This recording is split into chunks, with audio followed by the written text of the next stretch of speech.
ನಮಾಮಿ ಶಂಕರ ಸದಾಶಿವ ಸಮಾರಂಭಂ ಶಂಕರಾಚಾರ್ಯ ಮಧ್ಯಮಾಂ ಅಸ್ಮದಾಚಾರ್ಯ ಪರ್ಯಂತಂ ವಂದೇ ಗುರು ಪರಂಪರಾಂ ಶ್ರುತಿ ಸ್ಮೃತಿ ಪುರಾಣಾನಾಂ ಆಲಯಂ ಕರುಣಾಲಯಂ ನಮಾಮಿ ಭಗವತ್ಪಾದಂ ಶಂಕರಂ ಲೋಕಶಂಕರಂ. ನಾಡಿನ ಸಮಸ್ತ ವೀಕ್ಷಕ ಬಂಧುಗಳ ಪಾದಾರವಿಂದಗಳಿಗೆ ನನ್ನ ಶಿರಸಾಷ್ಟಾಂಗ ನಮಸ್ಕಾರಗಳು. ಎಲ್ಲರಿಗೂ ಶುಭೋದಯ. ಮಾತೃದೇವೋ ಭವ. ತುಂಬ ಜನಕ್ಕೆ ದಿಗಲುಗಳು ಜಾಸ್ತಿ, ಭಯಗಳು ಜಾಸ್ತಿ. ನಾಳೆ ಏನಾಗುತ್ತೆ, ಮುಂದೇನಾಗುತ್ತೆ, ನಿನ್ನೆ ಆಗಿದ್ದು ನಾಳೆನೂ ಆಗ್ಬಿಡುತ್ತಾ, ಎಲ್ಲೋ ಗೊತ್ತಿಲ್ಲದೆಯ ಮನಸ್ಸು ಒಂದು ಅಪವಿತ್ರ ಗೆಳೆತನ, ಅಪವಿತ್ರ ಮೈತ್ರಿ, ಅಪವಿತ್ರ ಸಹವಾಸ, ಅಪವಿತ್ರ ಅಭ್ಯಾಸ, ಏನೋ ಒಂದು ನಮ್ಮಲ್ಲಿ ಎಳ್ಕೊಂಬಂತಂದು ನಿಲ್ಲಿಸ್ಬಿಡುತ್ತೆ ದಿಗಲುಗಳಿಂದಲೇ. ಅಪವಿತ್ರ ವ್ಯವಹಾರ ಗೊತ್ತೇ ಇಲ್ಲ, ಅಪವಿತ್ರ ವಿದ್ಯಾಭ್ಯಾಸ ಗೊತ್ತೇ ಇಲ್ಲ. When you are in confusion status, ನೀವು ಕನ್ಫ್ಯೂಷನ್ ಆದಾಗ ಈ ರೀತಿಯದ್ದೆಲ್ಲ ನಡೆಯುತ್ತಲ್ಲ. ತುಂಬಾ ಸುಲಭೋಪಾಯದ ಒಂದು ಪರಿಹಾರ ಇದೆ. ಮನೆಯಲ್ಲಿ ಸಂತೋಷ ಅನ್ನೋದಿತ್ತು ಅಂದ್ರೆ ಅದೊಂದು ಆನಂದ. ನಿರ್ಧಾರಗಳು ಕರೆಕ್ಟ್ ಆಗಿರ್ತವೆ. ವಿಚಾರಿಸ್ತೀವಿ, ಮಾತಾಡ್ತೇವೆ, ಕೇಳ್ತೇವೆ. ನಾನು ಮಾಡ್ತಿರೋದು ಸರಿಯಾ, ನಾನು ಹೋಗ್ತಿರೋದು ಸರಿಯಾ, ನಾನು ನಡ್ಕೊಳ್ತಿರೋದು ಸರಿಯಾ, ಈ ರೀತಿಯ ಭಾವ ಆಗತಕ್ಕಂಥದ್ದು. ಹೌದು, ಯಾವಾಗ ಈ ಸ್ಥಿತ್ಯಂತರಗಳು ಅದಲು ಬದಲಾಗಿ ಬಿಡುತ್ತವೋ ಅಲ್ಲೊಂದು ಎಳೆದಾಟ. ಅದನ್ನ ನಾವು ವಿಧಿ ಬರಹವನ್ನ ದೂಷಿಸ್ತೇವೆ, ಕರ್ಮವನ್ನ ದೂಷಿಸ್ತೇವೆ, ಹಣೆ ಬರಹವನ್ನ ದೂಷಿಸ್ತೇವೆ. ಪ್ರತಿ ರಾಶಿಯವರು, ಅದರಲ್ಲೂ ಕೆಲವು ರಾಶಿಯವರಿಗೆ ಯಾವಾಗಲೂ ದಿಗಲುಗಳು ಜಾಸ್ತಿ. ಈ ಕರ್ಕಾಟಕ ರಾಶಿ ಎಲ್ರಿಗೂ ಇದೆ, ಅದರಲ್ಲಿ ತುಂಬಾ ಟಾಪ್ 3 ರಾಶಿಗಳಿದ್ದಾರೆ. ಸದಾ ದಿಗಲು ಪಡ್ತಕ್ಕಂಥದ್ದು, ಸ್ವಲ್ಪ ಭಯ ಆತಂಕ ಪಡ್ತಕ್ಕಂಥದ್ದು. ಒಳೊಳಗಡೆನೆ ಮೇಲ್ನೋಟಕ್ಕೆ ತುಂಬಾ ಚೆನ್ನಾಗಿ ಕಾಣಿಸ್ತಿರ್ತಾರೆ, ಒಳೊಳಗಡೆ ತುಂಬಾ ಭಯ ಪಡತಕ್ಕಂಥ ಭಾವಾರ್ಥಗಳು ಜಾಸ್ತಿ. ಅಂತ ಒಂದು ಭಾವಾರ್ಥಗಳಲ್ಲಿ ಟಾಪ್ 3 ರಾಶಿಗಳಿದ್ದಾರೆ. ಇವ್ರು ಸದಾ ಭಯ, ತಾವು ನೆಮ್ಮದಿ ಇರೋಲ್ಲ, ಎದುರುಗಡೆಯನ್ನು ನೆಮ್ಮದಿಯಾಗಿರೋ ಬಿಡಲ್ಲ. ಹಿಂಗಾಗ್ಬಿಟ್ರೆ, ಹಂಗಾಗ್ಬಿಟ್ರೆ, ಇದಾಗ್ಬಿಟ್ರೆ, ಈ ಪಿಂಗಳ ನಾಡಿ ಬಗ್ಗೆನೇ ಯೋಚನೆ. ತುಂಬಾ ಜನ ಇಳಾನಾಡಿನಲ್ಲಿ ತೇಲಾಡ್ತಿದ್ರೆ ತುಂಬಾ ಜನ ಈ ಪಿಂಗಳ ನಾಡಿನಲ್ಲಿ ನಾಳೆ ಬಗ್ಗೆ ಯೋಚನೆ ಮಾಡೋದು ಜಾಸ್ತಿ. ಅದು ಸರಿ ಏನೋ, ಅದು ತಪ್ಪೇನೋ, ಅದು ಹಾಗೇನೋ, ಇದು ಹೀಗೇನೋ, ಹಿಂಗಾಗ್ಬಿಟ್ರೇನೋ, ಈ ತರದ್ದು ಭಾವಾರ್ಥಗಳಿಂದ ಬೈತಾ ಇರ್ತಾರೆ ಮಕ್ಕಳೇ. ಅದನ್ನೇ ಪಿಂಗಳ ನಾಡಿ. ಅದಕ್ಕೆ ಹಿರಿಯರು ಹಿಂದಿನ ಕಾಲದಲ್ಲಿ ಪ್ರತಿ ಸ್ತ್ರೀಗೂ ಪಿಂಗಳ ಕಂಟ್ರೋಲ್ ಅಲ್ಲಿ ಇರ್ಲಿಕ್ಕೆ ಒಂದು ಪುಟ್ಟ ಕಾಡಿಗೆ ಹಚ್ಚೋದು ಅಭ್ಯಾಸ ಮಾಡಿಸ್ತಿದ್ರು. ತುಂಬಾ ಜನಕ್ಕೆ ಗೊತ್ತಿಲ್ಲ ಕಾಡಿಗೆ ಏನಕ್ಕೆ ಹಚ್ತೀವಿ ಅಂದ್ರೆ, ನೆನ್ನೆದೂ ಇಲ್ಲ, ನಾಳೆದೂ ಇಲ್ಲ, ಇವೆರಡನ್ನ ಬಿಟ್ಟು ಮಧ್ಯದಲ್ಲಿರುವ ಆ ಸುಮುಖವನ್ನ ನೆನೆಸ್ಕೊಳ್ಳಿ ಅಂತ, ಗಣಪತಿಯನ್ನ ನೆನೆಸ್ಕೊಳ್ಳಿ ಅಂತ. ಅದರಲ್ಲೂ ಸ್ತ್ರೀಯರಿಗೆ ಜಾಸ್ತಿ, ಮುಖ್ಯವಾಗಿ ಈ 12 ರಾಶಿಗಳಲ್ಲಿರ್ತಕ್ಕಂಥ 3 ರಾಶಿ, ಒಂದು ಕಟಕ ರಾಶಿ, ಇನ್ನೊಂದು ಕನ್ಯಾ ರಾಶಿ, 3ನೇದು ಮಕರ ರಾಶಿ. ಟಾಪ್ ಎಲ್ಲಾರ್ಗೂ ಬೈಗಳಿದೆ. ಈ ಟಾಪ್ 3 ರಾಶಿಗಳಿಗೆ ಬೈಗಳು ಜಾಸ್ತಿ. ಏನಾದ್ರೂ ಒಂದು ತಟ್ಟೆಲ್ ತಂದಿಟ್ಕೊಳ್ತಕ್ಕಂಥ ಒಂದು ಭಾವ, ಏನೋ ಒಂದು ತಟ್ಟೆಲ್ ತಂದಿಟ್ಕೊಳ್ತಾರೆ. ಹಂಗಾಗ್ಬಿಡುತ್ತೆ ಗುರುಜಿ, ಹಂಗಾಗ್ಬಿಡುತ್ತೆ. ನೋಡ್ತಿರ್ತೇನಲ್ವಾ, ಯಾರೋ ಮೊನ್ನೆ ಕೂಡ ಪುಟ್ಟದಾಗಿ ಏನೋ ಒಂದು ಎಡವಟ್ಟು ಗೆಳತನ, ಒಳ್ಳೇದಾ, ಅವ್ರು ಒಳ್ಳೆಯವರಾ ಅಂತ, ಅವ್ರು ಕೆಟ್ಟವರ ಅಂತ ಹೇಳಿದಾಗ ಆ ಗೆಳತನವೇ ತಪ್ಪು. ಅದ್ರಲ್ಲಿ ಒಳ್ಳೇದು ಕೆಟ್ಟದ್ದು ಇನ್ನೇನು ಬಂತು, ಅದಕ್ಕೆ ಮೀರಿದ ಅಸಹ್ಯ ಅದು. ಆ ವ್ಯಕ್ತಿ ಇಲ್ಲ, ಆ ವ್ಯಕ್ತಿ ಆಲ್ರೆಡಿ ಬದುಕಿದೆ, ನಿಮಗೂ ಒಂದು ಬದುಕಿದೆ. ಈ ಬದುಕಿನಲ್ಲಿ ಇನ್ನೊಂದು ಬದುಕು ಅನರ್ಥದ ಒಂದು ಅಭಿಲಾಷೆಗಳು, ಅದ್ರ ಮೇಲೆ ದಿಗಲು. ಅಲ್ಲಾಗ್ತಿರೋದೇ ತಪ್ಪಾದಂತ ಒಂದು ಗೆಳತನ, ಹೌದಲ್ವಾ? ಅವರು ಒಳ್ಳೆಯವರಾಗ್ಬಿಟ್ರೆ ತುಂಬಾ ಮೆಸೇಜ್ಗಳು ಬರ್ತಿರುತ್ತೆ, ಬೇಜಾರಾಗುತ್ತೆ. ನಾನು ಒಬ್ಬರನ್ನ ಇಷ್ಟಪಟ್ಟಿದ್ದೇನೆ, ಅವರು ನನ್ನ ಇಷ್ಟಪಟ್ಟಿದ್ದಾರೆ, ಆದ್ರೆ ಇಬ್ಬರಿಗೂ ಒಂದು ಕುಟುಂಬ ಇದೆ. ಅವರು ಒಳ್ಳೆಯವರ? ಅದೇ ತಪ್ಪು, ಆಲೋಚನೆಯೇ ತಪ್ಪು. ಆ ವ್ಯಕ್ತಿ ಅಲ್ಲ, ನಾವೇ ತಪ್ಪು, ನಾನೇ ತಪ್ಪು. ಅವರು ಒಳ್ಳೆಯವರ ಅಂತ ಅಂದುಕೊಳ್ಳೋದೇ ತಪ್ಪು. ಅವ್ರು ಒಳ್ಳೆಯವರು ಅಲ್ಲ, ಕೆಟ್ಟವರು ಅಲ್ಲ, ನಾವೇ ಎಲ್ಲೋ ಒಂದು ತಪ್ಪಾದಂತ ಅವಗಾಹನೆ. ನೋಡಿ, ಈ ತರದ್ ಹೇಳ್ಕೊಂಡು ಹೋಗಿ ಬರುತ್ತೆ ವಿಧಿ ಬರಹ.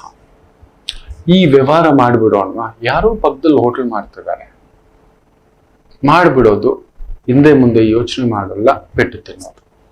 ದಿಗಲುಗಳು ಈ ಭಯದಲ್ಲೇ ಮಾಡಿದಾಗ, ತಯಾರಿ ಇಲ್ಲದೆ, ಸಿದ್ಧತೆ ಇಲ್ಲದೆ, ಇದು ಸರಿಯಾ ತಪ್ಪ ಅಂತ ಆಲೋಚನೆ ಮಾಡದೆ, ಖಂಡಿತ ಆ ಮನೆಯಲ್ಲಿ ಅಸಂತೃಪ್ತಿಗಳ ಛಾಯೆ ಜಾಸ್ತಿ. ಅಸಂತೃಪ್ತಿ, ಅಸಂತೋಷ ಅಂತ ಹೇಳ್ತಾರೆ. ಸೊ ಸದಾ ಈ ದಿಗಲುಗಳಿಂದ ಹೊರಗಡೆ ಬರ್ಲಿಕ್ಕೆ, ದಿಗಲಾದಾಗ ತಪ್ಪಾದ ಹೆಜ್ಜೆಗಳು ತಗೋಬಿಡುತ್ತೆ. ಸರಿಯಾಗಿರ್ತಕ್ಕಂಥದ್ದನ್ನ ಮಾಡೋದಿಲ್ಲ, ಮಾಡಬೇಕು ಅನ್ನೋದನ್ನ ಸರಿಯಾಗಿ ಮಾಡೋದಿಲ್ಲ.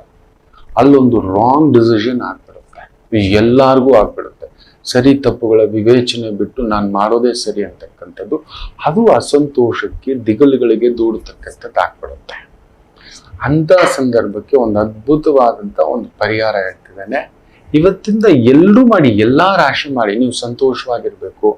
ಮನೆಯಲ್ಲಿ ಆ ನೆಗೆಟಿವಿಟಿ ಹೋಗ್ಬೇಕು, ಮನಸ್ಸಿನಲ್ಲಿ ಆ ನೆಗೆಟಿವಿಟೀಸ್ ಆಲೋಚನೆಗಳು ಹೋಗ್ಬೇಕು. ನಾನ್ ಸರಿಯಾ, ಅವ್ರು ಸರಿಯಾ, ನಾನ್ ತಪ್ಪ, ಅವ್ರ ತಪ್ಪ. ಕೆಲವೊಂದು ಸಮಯ ಕೆಲವು ನಿರ್ಧಾರಗಳು ನಮ್ಮನ್ನೇ ಕನ್ಫ್ಯೂಷನ್ ಮಾಡಿಡುತ್ತೆ. ಈ ವ್ಯವಹಾರ ಸರಿಯಾ? ನನಗೆ ಎಷ್ಟೋ ಬಾರಿ ನಿಮ್ಮ ಹತ್ರ ಮುಚ್ಚಿಡೋದೇನಿದೆ, ನಾನು ಕುಳಿತುಕೊಂಡು ನಿಜವಾಗ್ಲೂ ನಿಮಗೆ ಸರಿ ದಾರಿಗೆ ಗೈಡೆನ್ಸ್ ಮಾಡ್ತಿದ್ದೀನಾ, ಇಲ್ಲ ನಾನು ತಪ್ಪಾಗಿ ಏನಾದ್ರೂ ಗೈಡೆನ್ಸ್ ಮಾಡ್ತಿದ್ದೀನೋ? ನನಗೂ ಕೂಡ ದಿಗಲುಂಟು, ಭಯ ಉಂಟು. ಇಲ್ಲೋ ತಪ್ಪಾಗಿ ನಿಮ್ಮನ್ನ ಮಾರ್ಗದರ್ಶನ ಮಾಡಿಬಿಟ್ರೆ, ತಪ್ಪಾದ ದಾರಿಗೆ ಕರ್ಕೊಂಡು ಹೋಗ್ಬಿಟ್ರೆ, ನಿಮ್ಮಿಂದ ತಪ್ಪು ಮಾಡಿಸ್ಬಿಟ್ರೆ, ಇದುಂಟು.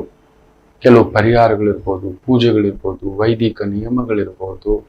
ಅಲ್ಲೊಂದು ಸಣ್ಣ ದಿಗಲು ನನಗೆ ಖಂಡಿತ ಪ್ರತಿ ಸಂಚಿಕೆಗೂ ಇದೆ. ಪ್ರತಿಯೊಬ್ಬರ ಹತ್ರ ಮಾತನಾಡಿ ಆದ್ಮೇಲೆ ಕುಳಿತು ಯೋಚನೆ ಮಾಡ್ತಾರೆ, ಸರಿಯಾದ ಪರಿಹಾರ ಕೊಟ್ಟಿದ್ದೇನಾ, ಪಾಪ ಅವ್ರಿಗೆ ಅದೊಂದು ಆಗ್ಬೇಕು ಅನ್ನತಕ್ಕಂಥದ್ದು. ಹೌದು. ಸೊ ಇಂತಹ ಒಂದು ಯಾವುದೋ ರೀತಿಯ ದಿಗಲುಗಳು ಪ್ರತಿಯೊಬ್ಬ ವ್ಯಕ್ತಿಯನ್ನ, ಎಕ್ಸಾಮ್ ಬರೆದು ಬಂದಿದ್ದೇನೆ, ಪಾಸ್ ಆಗ್ತೀನೋ ಇಲ್ವೋ, ಮದುವೆ ಫಿಕ್ಸ್ ಮಾಡಿದ್ದಾರೆ, ಈ ಮದುವೆ ಚೆನ್ನಾಗಿ ನಡೆಯುತ್ತೋ ಇಲ್ವೋ, ಹುಡುಗ ಒಳ್ಳೆಯವನಲ್ವೋ ಏನೋ, ಹುಡುಗನ ಮನೆಯವ್ರು ಹೇಗೋ ಏನೋ, ಹುಡುಗ ಕೆಲ್ಸಕ್ಕೆ ಹೋಗೋಕ್ ಬಿಡ್ತಾನೋ ಇಲ್ವೋ, ಇಲ್ಲ ಈ ಹುಡುಗಿ ಓಕೆ ಏನೋ, ನಮ್ಮ ಅತ್ತೆ ಮನೆಯವ್ರು ಹೇಗೆ, ಇಲ್ಲದ ದಿಗಲುಗಳನ್ನ ತಂದಿಟ್ಟುಕೊಳ್ಳುವುದು. ಅಲ್ಲೊಂದು ಚರ್ಚೆ, ಮಾತುಕತೆ ಸರಿಪಡಿಸ್ಕೋಬಹುದು ಮಕ್ಳಿಗೆ. ಬಟ್ ಕೆಲವರಿಗೆ ಅದು ಜಾಸ್ತಿ. ಈ ಪಿಂಗಳ ನಾಡಿಯ ಪ್ರಭಾವ ಕಾಡಿಗೆ ಅನ್ನತಕ್ಕಂಥದ್ದು. ಅದಕ್ಕೆ ಹಾಗಾಗಿ ಈ ತರ ಅನ್ಕೋತಾ ಇರಿ, ಇಡ ಪಿಂಗಳ ಅಂತ ಹೇಳ್ತಾ ಇರ್ತೀನಿ. ನಿಧಾನವಾಗಿ ನಿಮ್ಮ ಶಕ್ತಿಯ ಪರಿಚಯ ಆಗುತ್ತೆ. ನೀವ್ಯಾರು, ನೀವೇನು, ನಿಮ್ಮ ಬಲ ಏನು, ನಿಮ್ಮ ವ್ಯವಸ್ಥೆ ಏನು, ವ್ಯಕ್ತಿತ್ವ ಏನು, ನಿಮ್ಮ ಅರ್ಥ ಏನು, ಆಂತರ್ಯ ಏನು, ಅರ್ಥ, ಅನರ್ಥ, ಅಪಾರ್ಥ, ಸುವಾರ್ಥ, ಇವೆಲ್ಲವುಗಳನ್ನ, ಇದೊಂದು ತುಂಬಾ ಅದ್ಭುತ. ಈ ಪಿಂಗಳ ನಾಡಿಯನ್ನ ಪ್ರಚೋದನೆ ಮಾಡ್ತಾ ಇದ್ರೆ ದಟ್ ವಿಲ್ ಬ್ಯಾಲೆನ್ಸಸ್ ಯು. ಒಂದು ದಿನ ಬೆಳಿಗ್ಗೆ ಎದ್ದ ತಕ್ಷಣ ಒಂದು 10 ನಿಮಿಷ, ಸಂಜೆ ಒಂದು 7:30 8 ಗಂಟೆ ಸಂದರ್ಭದಲ್ಲಿ ಮಾಡ್ಕೊಂಡು ಇದ್ದಿದ್ದು ಒಳ್ಳೇದು. ಯಾಕಂದ್ರೆ ಆಗ್ಲಿ ನಾವೆಲ್ಲ ಮೀಟ್ ಆಗೋದು, ಯಜಮಾನ್ರು, ಹೆಂಡತಿ, ಮಕ್ಕಳು, ಕುಟುಂಬ, ಅಮ್ಮ ಅಪ್ಪ ಎಲ್ಲ ಮನೆಗೆ ಬಂದ್ಮೇಲೆನೆ ನನ್ನ ಮನೆ, ನನ್ನ ಕುಟುಂಬ ಅಂತ ಒಂದ್ ಕೈಗಾಲ್ ತೊಳ್ಕೊಂಡ್ ಬಂದು ನೀಟಾಗಿ ಕುಳಿತುಕೊಂಡು ಪದ್ಮಾಸನ ಆದ್ರೆ ಪದ್ಮಾಸನ, ಇಲ್ಲ ಎಲ್ ಶೇಪ್ ಅಲ್ಲಿ ಗೋಡೆಗೆ ಹೊಡ್ಕೊಂಡು ನಿಧಾನವಾಗಿ ಈ ರೀತಿ ಮಾಡ್ತಕ್ಕಂಥದ್ದು ಮಾಡಿ ಮನಸ್ಸಿನ ಆ ಅಸಮತೋಲನವನ್ನ ತುಂಬಾ ಕಡಿಮೆ ಮಾಡ್ತಕ್ಕಂಥದ್ದಾಗುತ್ತೆ. ಆ ದಿಗಿಲು ಏನಿದ್ದರೂ ಭಯಪಡುವುದಿಲ್ಲ. ನನ್ನಲ್ಲಿ ಶಕ್ತಿ ಇದೆ, ನನ್ನಲ್ಲಿ ಅಂತರ್ಶಕ್ತಿ ಇದೆ, ಮನೋಶಕ್ತಿ ಇದೆ, ಬುದ್ಧಿಶಕ್ತಿ ಇದೆ, ಚೈತನ್ಯ ಶಕ್ತಿ ಇದೆ, ಸತ್ಯದ ಶಕ್ತಿ ಇದೆ, ಧರ್ಮದ ಶಕ್ತಿ ಇದೆ. ನಾನು ಸೋಲುವುದಿಲ್ಲ, ನಾನು ಕುರುಗುವುದಿಲ್ಲ, ನಾನು ಕಣ್ಣೀರು ಹಾಕುವುದಿಲ್ಲ, ನಾನು ಬಾಧೆ ಪಡುವುದಿಲ್ಲ. ನನ್ನಲ್ಲಿರುವ ಅಷ್ಟೂ ಶಕ್ತಿಯನ್ನ ನನ್ನ ವ್ಯಕ್ತಿತ್ವದ ಮೇಲೆ, ನನ್ನ ಒಂದು ವೃತ್ತಿಯ ಮೇಲೆ, ನನ್ನ ಕುಟುಂಬಕ್ಕೋಸ್ಕರ ನಾನು ನಿಲ್ತೇನೆ, ನಾನಾಗಿ ನಿಲ್ತೇನೆ, ನಾನೊಬ್ಬನೇ ನಿಲ್ತೇನೆ. ನನ್ನಲ್ಲಿ ಅಷ್ಟೂ ಚೈತನ್ಯ ಹೊರಗಡೆ ಬರಲಿ. ಇನ್ಮೇಲೆ ಕಣ್ಣೀರು ಹಾಕಲ್ಲ, ಇನ್ಮೇಲೆ ಸಂಕಟ ಪಡಲ್ಲ, ಇನ್ಮೇಲೆ ಕೊರಗಲ್ಲ, ನನಗೆ ನಿದ್ರಾ ಸಮಸ್ಯೆ ಬರಲ್ಲ, ಅನಾರೋಗ್ಯ ಸಮಸ್ಯೆ ಬರಲ್ಲ. ನಮ್ಮನ್ನು ನಾವು ಮೋಟಿವ್ ಮಾಡ್ಕೊಳ್ತಕ್ಕಂಥದ್ದು ಈ ಪಿಂಗಳ. ನೀವೇನಿಲ್ಲ 10 ನಿಮಿಷ ಮಾಡಿ ನೋಡಿ. ನೀವು ಹೇಳ್ತಿರೋದು ಎಷ್ಟು ಜನ ನನಗೆ ಕಮೆಂಟ್ಸ್ ಹಾಕ್ತೀನಿ, ನಮ್ ಚಾಲೆಂಜ್ ಮಾಡ್ತೀನಿ, ಏನೋ ಗುರುಜಿ ಸಮಥಿಂಗ್ ಇಸ್ ಹ್ಯಾಪನಿಂಗ್ ಅಂತ. 48 ಡೇಸ್ ಮಿನಿಮಮ್ ಮಾಡಿ, 108 ದಿನ ಮಿನಿಮಮ್ ಮಾಡಿ, ಇಲ್ಲ 180 ದಿನಕ್ಕೆ ತಗೊಂಡೋಗಿ. ನಿತ್ಯ ಎಲ್ಲಿದ್ದರೂ, ಏನಿದ್ದರೂ, ಹೇಗಿದ್ದರೂ ಸಂಜೆ ಬಂದು ಕೈಕಾಲು ತೊಳ್ಕೊಂಡು ಮನೆ ದೇವ್ರಿಗೆ ಒಂದು ಪುಟ್ಟ ದೀಪ ಹಚ್ಚಿಬಿಟ್ಟು ನಿಮ್ಮ ಪಾಡಿಗೆ ಈ ರೀತಿ ಪ್ರಚೋದನೆ. ನಾನೊಬ್ಬ ಅಸಾಮಾನ್ಯ, ನನ್ನಲ್ಲಿ ರಾಮನ ಶಕ್ತಿ ಇದೆ, ಬಲರಾಮರ ಶಕ್ತಿ ಇದೆ, ಕೃಷ್ಣರ ಶಕ್ತಿ ಇದೆ, ಪರಶುರಾಮರ ಶಕ್ತಿ ಇದೆ, ಚೈತನ್ಯ ಇದೆ, ಕರ್ಣನಂತೆ ಕವಚವಿದೆ, ದುರ್ಯೋಧನಂತೆ ಮಹಾಪರಾಕ್ರಮಿ ನಾನು. ಎಲ್ಲರ ಒಳಿತನ್ನ ಅದನ್ನ ಮನಸ್ಸಿಗೆ ತುಂಬಿಸ್ಕೊಳ್ತಕ್ಕಂಥದ್ದು ಮಾಡಿ. ದ್ರೌಪದಿ ಎಷ್ಟು ಶಕ್ತಿ ಇದೆ, ಸಾವಿತ್ರಿ ಎಷ್ಟು ಶಕ್ತಿ ಇದೆ, ಸೀತಮ್ಮಳಷ್ಟು ಶಕ್ತಿ ಇದೆ, ನಾನ್ ಸೋಲಲ್ಲ ಕುರುಗಲ್ಲ, ಇಂಥ ಒಂದು ಕ್ಷಣಿಕ ಭಾವಗಳಿಗೆ ಮನಸ್ಸನ್ನ ಪ್ರಚೋದನೆ ತಗೊಂಡೋಗೋದಿಲ್ಲ. ಬಂದ್ಬಿಡುತ್ತೆ ತುಂಬಾ ಜನಕ್ಕೆ. ಏನಾಗ್ಬಿಟ್ಟಿದೆ, ಹತ್ಯೆ, ಆತ್ಮಹತ್ಯೆ, ಡಿಪ್ರೆಷನ್, ಈ 3 ತಂದು ಇಟ್ಕೊಬಿಟ್ಟಿದ್ದಾರೆ, ಕುಗ್ಗೋಗ್ಬಿಡ್ತಿದ್ದಾರೆ. ಇದನ್ನ ಮಾಡಿ ಇದರ ಜೊತೆಯಲ್ಲಿ ಸಂಜೆ 7-7:30 ಮಕ್ಳೇ ಒಂದು ಪುಟ್ಟದಾಗ ಒಂದು ಬಟ್ಲು ತಗೊಳ್ಳಿ, ಕೆಂಡ ಮಾಡ್ಕೊಳ್ಳಿ, ಇಜ್ಜಲ್ ತಗೊಬಂದು ಇಟ್ಕೊಂಡಿರಿ. ಸ್ವಲ್ಪ ಒಂದು ಬಟ್ಲಲ್ಲಿ ಕೆಂಡ ಮಾಡ್ಕೊಂಡು ಅದಕ್ಕೊಂದು ಇಷ್ಟೇ ಸಾಂಬ್ರಾಣಿ ತಂದು ಹಾಕಿ, ಗಂಧಿಗೆ ಅಂಗಡಿನಲ್ಲಿ ಸಿಗುತ್ತೆ.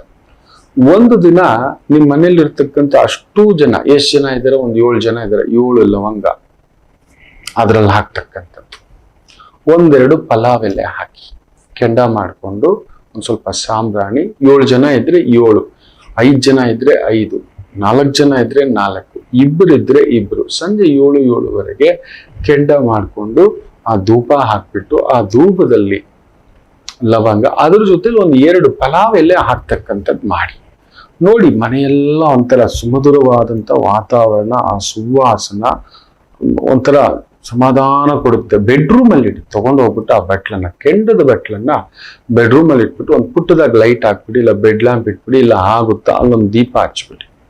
ಸಣ್ಣ ದೀಪ ಬೆಡ್ರೂಮ್ ಅಲ್ಲಿ ಇರಬೇಕು, ತುಂಬಾ ಜನಕ್ಕೆ ಗೊತ್ತಿಲ್ಲ.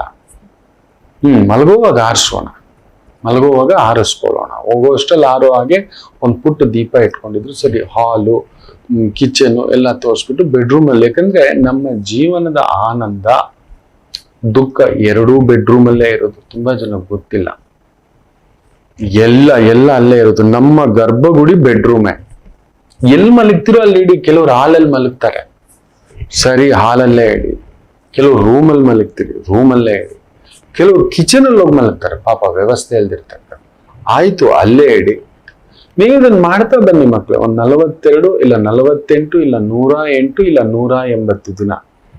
ನನಗೆ ಖಂಡಿತ ತುಂಬಾ ಜನ ಮೆಸೇಜಸ್ ಆಗ್ತಿರೋ, ಗುರುಜಿ ವಿ ಆರ್ ಫೀಲಿಂಗ್ ಬೆಟರ್ ಅಷ್ಟಿಷ್ಟಲ್ಲ ಮಕ್ಕಳೇ, ಡಬಲ್ ಮೂಮೆಂಟ್ ಬರುತ್ತೆ, ಡಬಲ್ ಶಕ್ತಿ, ಒಂಥರ ಡಬಲ್ ಚೈತನ್ಯ.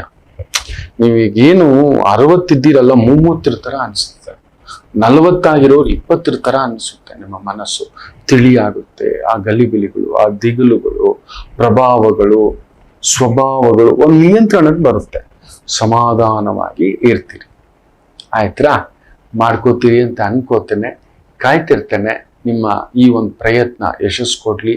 ಎಷ್ಟು ಜನ ಆರಂಭ ಮಾಡ್ಕೋತೀರಿ? ನೀವು ಒಂದು ದಿನ ಮಾಡಿ, ನೀವು ನಾಳೆನೇ ಮೆಸೇಜ್ ಹಾಕ್ತೀರಿ ನೋಡಿ, ಗುರುಜಿ ಏನೋ ಗೊತ್ತಿಲ್ಲ, ಸಮಥಿಂಗ್ ಇಸ್ ಇನ್ಸ್ಪೈರಿಂಗ್, ಏನೋ ರಿಲ್ಯಾಕ್ಸ್. 2 ಹುಬ್ಬುಗಳನ್ನ ಈ ತರ ಅಂದ್ರೆ ತುಂಬಾ ತಲೆಭಾರ ಇದೆ, ಹೆಡ್ಡೇಕ್ ಇದೆ, ಏನೋ ಗಲಿಬಿಲಿ ಇದೆ, ಏನೋ ಕಣ್ಣೀರಿದೆ, ಏನೋ ಸಂಕಟ ಇದೆ, ಏನೋ ನಂತನ ಕಳ್ಕೊಬಿಟ್ಟಿದ್ದೀರಿ, ಏನೋ ಒಂದು ತಪ್ಪಾಗಿದೆ, ಪ್ರಪಂಚದಲ್ಲಿ ಸರಿ ಅನ್ನೋದೇ ಇಲ್ಲ. ನಾವಿವತ್ತು ತುಂಬಾ ದೊಡ್ಡ ವ್ಯಕ್ತಿಗಳನ್ನ ದೊಡ್ಡ ಸ್ಥಾನಕ್ಕೆ ನಾವೇ ಓಟ್ ಹಾಕಿ ಆಯ್ಕೆ ಮಾಡಿ ಇಟ್ಟಿದ್ದೇವೆ. ಸತ್ಯವಂತರು, ಧರ್ಮವಂತರು, ನ್ಯಾಯವಂತರು, ದೊಡ್ಡವರು. ಅವರು ದೊಡ್ಡ ಕೆಲಸ ಮಾಡಲ್ಲ ಅಂತ ಹೇಳಿ, ಸಣ್ಣ ಕೆಲಸ ಮಾಡಲ್ಲ ಅಂತ ತುಂಬಾ ದೊಡ್ಡ ಕೆಲಸಗಳು ಮಾಡಿ ಇಟ್ಕೊಂಡಿದಾರಲ್ಪ. ನಾವು ಆಯ್ಕೆ ಮಾಡಿದ ಸತ್ಯವಂತರೇ, ತುಂಬಾ ಸತ್ಯವಾದ ಕೆಲಸಗಳನ್ನ ಮಾಡಿ ಇಟ್ಕೊಂಡಿದ್ದಾರೆ. ಅವರೇ ದಿಗಿಲಿಂದ ಧೈರ್ಯವಾಗಿ ಮಾತಾಡ್ತಿರ್ಬೇಕಾದ್ರೆ ನಾವ್ ಹೇಗಿರ್ಬೇಕು ಮಕ್ಕಳೇ? ನಾವು ಪುಟ್ಟ ಮಕ್ಕಳು. ನಾವು ಏನೋ 1-2 ಹಣ್ಣು, ಏನೋ ಒಂದು ಬದುಕು ಆಗುತ್ತೆ ಬಿಡಿ. ಆದ್ರಿಂದ ನಾನ್ ತಪ್ಪು ಅನ್ನೋದನ್ನ ಮೊದಲು ಮನಸ್ಸಿಂದ ತೆಗೀರಿ. ನಾನ್ ತಪ್ಪು, ನಾನ್ ಸರಿ ಇಲ್ಲ, ನನ್ನಿಂದ ಆಯ್ತು, ಯಾವುದೂ ಇಲ್ಲ. ಮೊದಲು ಅದರ ಛಾಯೆಯಿಂದ ಹೊರಗಡೆ ಬನ್ನಿ. ಮಾಡ್ಕೋತೀರಿ ಅಂತ ಅನ್ಕೋತೇನೆ. ಖಂಡಿತ ನೀವು ಮಾಡಿ. ನಾನು ಹೇಳ್ತಿದ್ದೇನಲ್ವಾ, ನಾನು ನಿತ್ಯ ಎದ್ದ ತಕ್ಷಣ ಬೆಳಿಗ್ಗೆ ಇದನ್ನ ಮಾಡ್ತೇನೆ. ಒಂದು 10 ರಿಂದ 15 ನಿಮಿಷ ನನ್ನ ಈ ಧ್ಯಾನಕ್ಕೆ ಉಪಕ್ರಮ ಇದನ್ನ ಮಾಡ್ಕೊತೇನೆ. ಆಮೇಲೆನೆ ಮಿಕ್ಕಿದ್ದು ನಾನು ಯಾರು, ನನ್ನದೇನೋ ಒಂದು ಮಂತ್ರಾನುಷ್ಠಾನ ಇದೆ. ಎದ್ದ ತಕ್ಷಣ ಬೆಡ್ಡಲ್ಲಿ ಕುಳಿತುಕೊಂಡು ಉತ್ತರಾಭಿಮುಖವಾಗಿ ನಾನು ಮಾಡ್ತೇನೆ. ನೀವು ಸಂಜೆ ಆದ್ರೂ ಮಾಡಿ, 7-7:30 8 ಗಂಟೆಗೆ ಬಂದಿದ್ರು ಕೂಡ ನೀವು ಮಾಡಿ. ಎಂತ ದೊಡ್ಡ ಭಾರವಿದ್ದರು, ಕೆಲಸವಿದ್ದರು, ನಿಮ್ಮನ್ನ ಅದು ಕಾಪಾಡುತ್ತೆ. ನಿಮ್ಮಲ್ಲಿರೋ ಆ ಶಕ್ತಿಯನ್ನ ಪ್ರಜ್ವಲಿಸುತ್ತೆ. ಮಾಡ್ಕೊತೀರಿ ಅಂತ ಅನ್ಕೋತೇನೆ. ವಿಶೇಷವಾಗಿ ನೋಡಿ, ತುಂಬಾ ಜನ ನಮ್ಗೆ ಯಾಕೋ ತುಂಬಾ ಕಷ್ಟ, ದೇವರು ನಮಗ ಮಾತ್ರನೇ ಕಷ್ಟ ಕೊಡ್ತಾನೆ, ಬಡವರಿಗೆ ಮಾತ್ರನೇ ಕಷ್ಟ ಕೊಡ್ತಾನೆ ಅನ್ನತಕ್ಕಂಥ ಮಾತುಗಳನ್ನ ಆಡ್ತಲೇ ಇರ್ತೇವೆ. ಹಾಗೆಲ್ಲ ಏನಿಲ್ಲ ಮಕ್ಕಳೇ. ನಮಗೆ ಇಂತಿಷ್ಟು ನಮಗ್ ತಡ್ಕೊಳಕ್ ಆಗೋಲ್ಲ. ನಮಗೆ ನಮ್ಮ ಶಕ್ತಿ ಎಷ್ಟಿದೆಯೋ ಅಷ್ಟೇ ಕಷ್ಟ ಕೊಡ್ತಾನೆ ಭಗವಂತ. ನಮ್ಮ ಶಕ್ತಿ ಎಷ್ಟಿದೆಯೋ ಅಷ್ಟೇ ಕಷ್ಟ. ನಮಗೊಂದು 10,000 ಸಂಬಳ ಬಂದ್ರೆ 20,000ದಷ್ಟು ಕಮಿಟ್ಮೆಂಟ್, 20,000ದಷ್ಟು ಭಾರ, 20,000ದಷ್ಟು ಹೊರೆ, 20,000ದಷ್ಟು ನೋವು ಡಬಲ್ ಕೊಟ್ಟಿರ್ತಾನೆ. 10 ಮೆಟ್ಲಲ್ಲಿರೋವನಿಗೆ 10 ಮೆಟ್ಟಲಿನ ಭಾರ ಬಿದ್ರೆ 10 ಮೆಟ್ಟಲಿನ ಏಟು. 100 ಮೆಟ್ಟಿಲವನನ್ನ ತಿಳ್ಕೊಂಡು ನೋಡಿ. 1000 ಮೆಟ್ಲಲ್ಲಿ ನಿಂತಿರೋನನ್ನು ಯೋಚನೆ ಮಾಡಿ ನೋಡಿ, ಯೋಚಿಸ್ಲಿಕ್ಕೂ ಆಗುತ್ತಾ? ನಮಗೆ ಒಂದು ಮನೆ, ಒಂದು ಕುಟುಂಬ, ಒಂದು ಬದುಕು, ಒಂದು ಅಕ್ಕ, ಒಂದು ತಂಗಿ, ಒಂದು ಅಮ್ಮ, ಒಂದಪ್ಪ, ಒಂದು ಹೆಂಡತಿ, ಒಂದು ಮಕ್ಕಳು, ಒಂದು ಮಗು, ಈ ತರ ನೋಡೋದಕ್ಕೆ ಹೊರೆಯಪ್ಪ ಅಂದು ಬಿಡ್ತಾರೆ. ಯೋಚನೆ ಮಾಡಿ ನೋಡಿ, ಇಡೀ ರಾಜ್ಯದ ಜವಾಬ್ದಾರಿ ತೆಗೆದುಕೊಂಡು ನಿಂತಿರತಕ್ಕಂಥ ಕೆಲವು ಸ್ಥಾಯಿ ಸ್ಥಾನ, ಅಧಿಕಾರ, ಗುರುಪಟ್ಟ, ದೊರೆಪಟ್ಟ, ಅಧಿಕಾರ ಪಟ್ಟ, ಅವ್ರ ಕತೆ ಏನಾಗಿರುತ್ತೆ? ಬಿಡಿ ಸ್ವಾಮಿ, ಅವರು ದೊಡ್ಡವರಲ್ಲ, ದೊಡ್ಡವರಂತಲ್ಲ, ಅವರವರ ಸ್ಥಾಯಿಗೆ ತಕ್ಕಂತ ಮಾನ, ಸನ್ಮಾನ, ಅವಮಾನ 3 ಬರೆದಿಟ್ಟಿರ್ತಾರೆ. ನಮ್ಮನ್ನ ಹಬ್ಬಬಾದ್ರೆ 4 ಜನ ಮಾತಾಡ್ತಾರೆ ಅಷ್ಟೇ. ನಮ್ಮ ಬಗ್ಗೆ ಮಾತಾಡೋದು, ಹೀಯಾಳ್ಸೋದು, ತೆಗಳೋದು, ಹೊಗಳೋದು. ನೋಡೋ, ಅವ್ನು ಸ್ಕೂಟರ್ ತಗೊಂಡಿದ್ದಾನಂತೆ, 4 ಜನನೇ ಮಾತಾಡೋದು. ಅವನಿಗೊಂದು ಸ್ಕೂಟರ್ ತಗೊಳಕ್ಕೂ ಯೋಗ್ಯತೆ ಇಲ್ಲ, 4 ಜನನೇ ಮಾತಾಡೋದು. ಅದೇ ಅವರ ಸ್ಥಾಯಿ ಇದೆಯಲ್ಲ, ದೊಡ್ಡವರಿಗೆ ಅಷ್ಟೇ ಶಕ್ತಿ ಕೊಟ್ಟಿರ್ತಾನೆ. ಅದರ 2ರಷ್ಟು ಅವಮಾನ, 2ರಷ್ಟು ಬಾಧೆ ನಾವು ತಿಳ್ಕೊಳ್ಳೋದೇ ಇಲ್ಲ. ನಮಗೆ ನಮ್ಮ ಸಮಸ್ಯೆಯನ್ನ ಬೂದುಗನ್ನಡಿನಲ್ಲಿ ಈ ರೀತಿ ಹಾಕೊಂಡು ನೋಡ್ತವೆ. ಬೂದುಗನ್ನಡಿಯಲ್ಲಿ ಹಾಕೊಂಡು ನೋಡ್ತಕ್ಕಂಥ ಭಾವ ಅದು ಇರ್ತಕ್ಕಂಥದ್ದು. ನಮಗೆ ನಮ್ಮ ಸಮಸ್ಯೆ ದೊಡ್ಡದು. ಎಲ್ಲರಿಗೂ ಅವರಿಗೆ ಅವರ ಸ್ಥಾಯಿಗೆ ತಕ್ಕಂತೆ ಒಂದು ರೀತಿ. ಹೇಗಂದ್ರೆ 1ನೇ ತರಗತಿ ಓದ್ತಿರೋ ಮಕ್ಕಳಿಗೆ 1ನೇ ತರಗತಿಯ ಜವಾಬ್ದಾರಿ, ಆ ಎಕ್ಸಾಮ್ ಟೆನ್ಷನ್ ಇಟ್ಟಿರ್ತಾರೆ.